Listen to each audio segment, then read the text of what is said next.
Hey, it's Peter Cunha, your New Jersey real estate giant broker, owner of Open Doors Realty, with my weekly update with my boy David Baum. How you What's doing? up, Pete? How you doing, everybody? David Baum, Cross Country Mortgage. Hey, How's everyone doing? I'm doing well. How are you? Doing all right. Hey, a lot of talk going on right now. I don't know the specific parameters, but there's a first-time homebuyer program in New Jersey. Is that a national or federal thing, or is that New Jersey only? So every state typically has their own like down payment assistance programs and things of that nature, right? In New Jersey, a lot of it's the NJ HMFA or right. There's different types of products. There's a first-time home buyer with the down payment assistance. There's first-time home buyer without the down payment assistance, right? There's homeward bound, there's HFA advantage, there's all different types, right? From the most part, um, depending on which type of product you go with the program, there could be, a $15,000 grant as like a silent second mortgage, right? That's used as your down payment and or for closing costs. It's a great product if people do not have enough funds, sufficient funds, right, to close.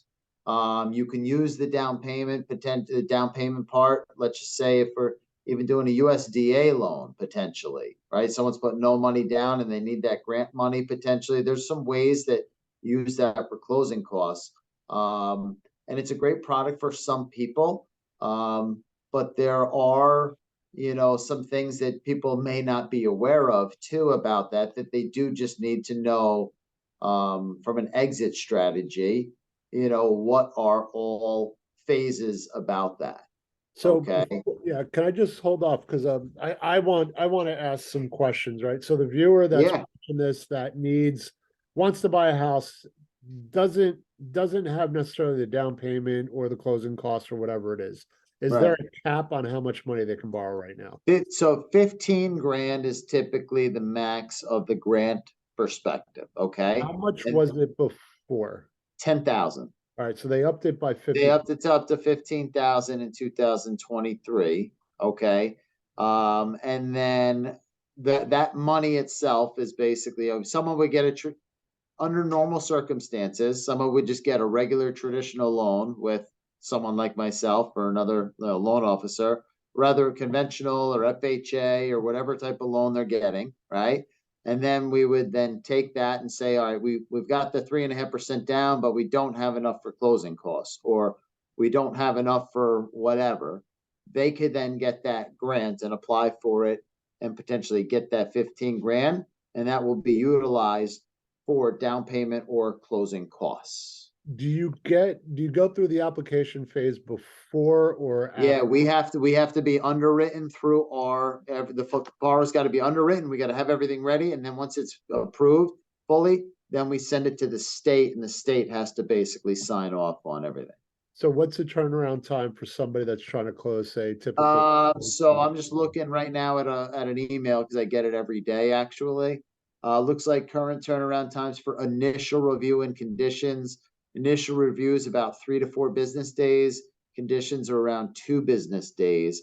So could going to the grant, right? Anytime you send something in, always assume it might be on the longer side. So could it maybe add 2 weeks to the transaction? Possibly. Yeah. Could it be longer than that?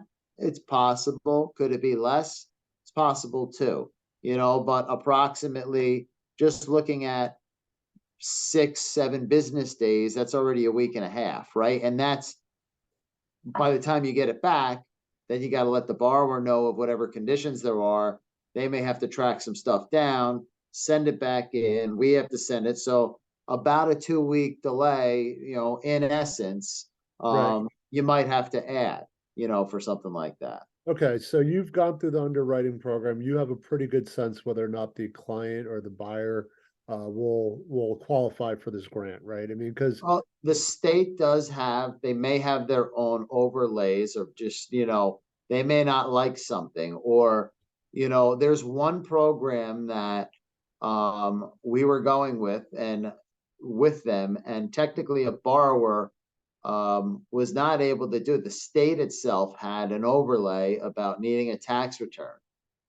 and we couldn't get the tax transcripts verified with the IRS because the IRS has been delayed with COVID, and some people, she even tried to go into an IRS center and couldn't get anything validated, and she did have to switch programs that allowed for something to turn in her tax return signed where that wasn't good enough for one of the programs, right? So there may be some additional overlays that are outside the bounds of what a mortgage company may require. It's not typical, but it could come up. Okay, now, again, this is supposed to help people. Is there kind of any downsides in qualifying for one of these? Yes, so typically there's two types of loans, right? One of them specifically with the state, it's like a mortgage itself. It's a mortgage and it's a second mortgage combined, right?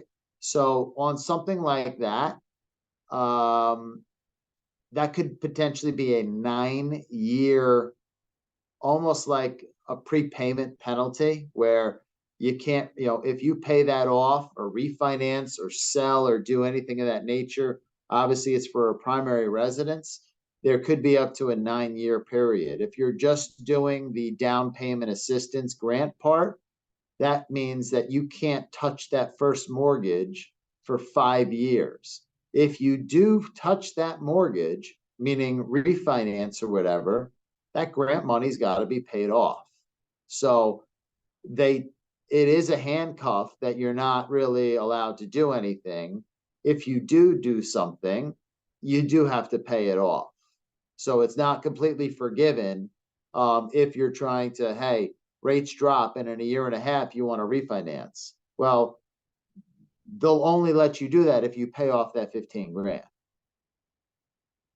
So you're on mute. Okay. Yeah. So I mean, so from that perspective, those are, only, from any potential downfall of that.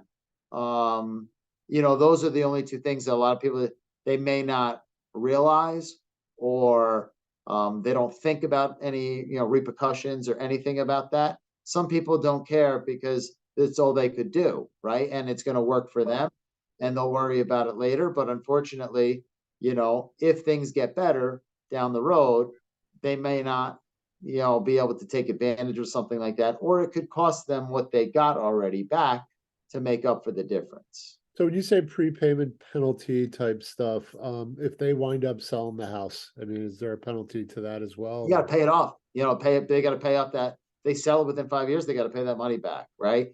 That 9-year program, there are actually percentages of like potential penalties in year 2, 3, 4, 5, 6, 7, 8. Not like usually, that type of thing. I don't have that exact verbiage in front of me to quote, but typically it's prorated in each year. Like I think year 5 is probably the max potential penalty, and then it comes back down later. But you are still handcuffed to that property, a little more so than if you just had a regular traditional mortgage and maybe you got a seller concession from the seller to help pay for those closing costs. You don't have to worry about anything like that. All right. So this is really for the person that wants to buy a house and just a little short on money for closing costs. And, I But mean, yeah, are there any restrictions? Can you buy a co-op with this or no? typically it is for first time home buyer. Typically it is for, single family house. It can be used for a condo. It can be used for that property.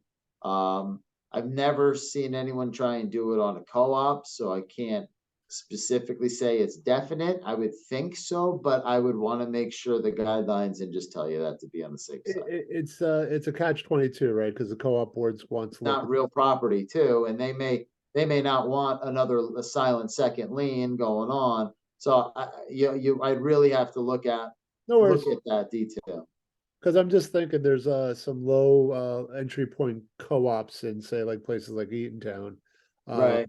where this would be perfect. If I can get somebody that's paying rent to get into them, but I don't even know if the co-op board will, because they want. Yeah, I don't know, because not only do you have the state's guidelines to deal with, you got to deal with the board itself. Yeah, right. You So that know, might be a mute point. So I apologize for even asking the question. I think I just answered it myself.